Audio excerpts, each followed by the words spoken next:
Hey everyone, today on the plastic canvas I'm going to show you how I paint leather armour.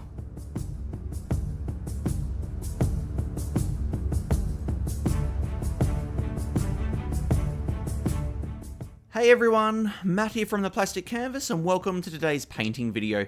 And like I said in the intro, today I'm going to show you how I paint leather armour to look as though it's aging and faded. And to do that I'm going to use one of the Draugrs from Trudvan Legends. Like with so many other effects, the main thing that we need to pull off this look is contrast. We need there to be a big difference between the darkest parts of the leather that haven't been exposed to much sun and the lightest and most faded parts that have. So to be able to get this contrast, I base coated the armour with a mix of ruddy leather and pure black so that the parts of the armour that are in the deeper shadows are really dark.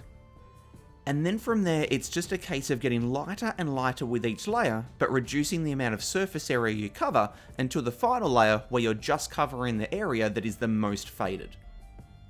So for the first layer of the highlighting, which I'm doing now, I use straight ruddy leather, which is the same brown that was mixed with the black for the base coat. This covers the full area of anywhere you want to end up looking faded, because the lighter and lighter tones will go over the top of this, but cover less area. It's important when laying this first layer down that you leave some of the base coat showing so that you can get as much contrast as possible. And you can see that as I'm painting along the edge of the armour here, I'm painting with lots of short, sharp strokes. That's to give the impression of texture and that maybe the edges have become scuffed as they've scraped up against different things.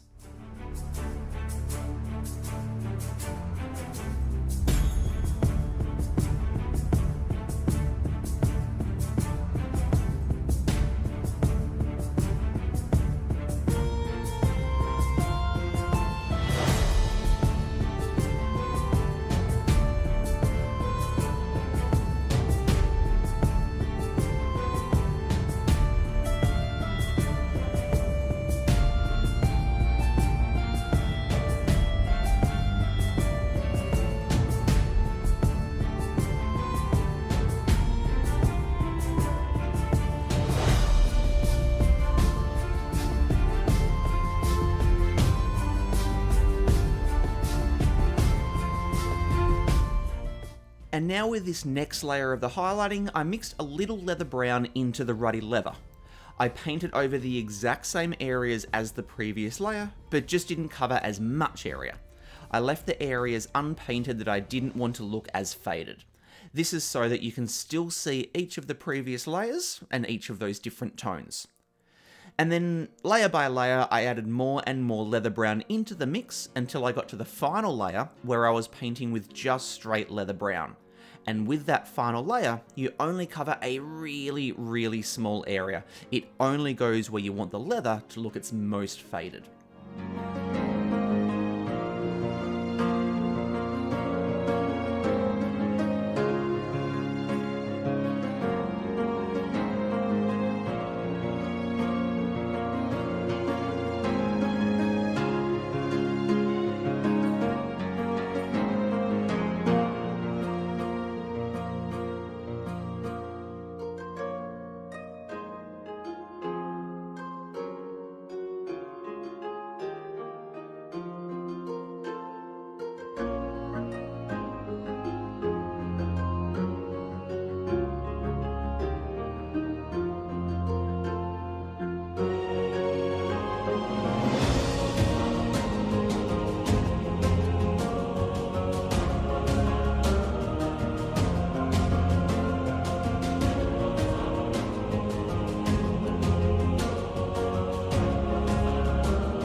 Alright, so just as I start to finish off this final layer of the highlighting, that's how I paint faded and aged leather.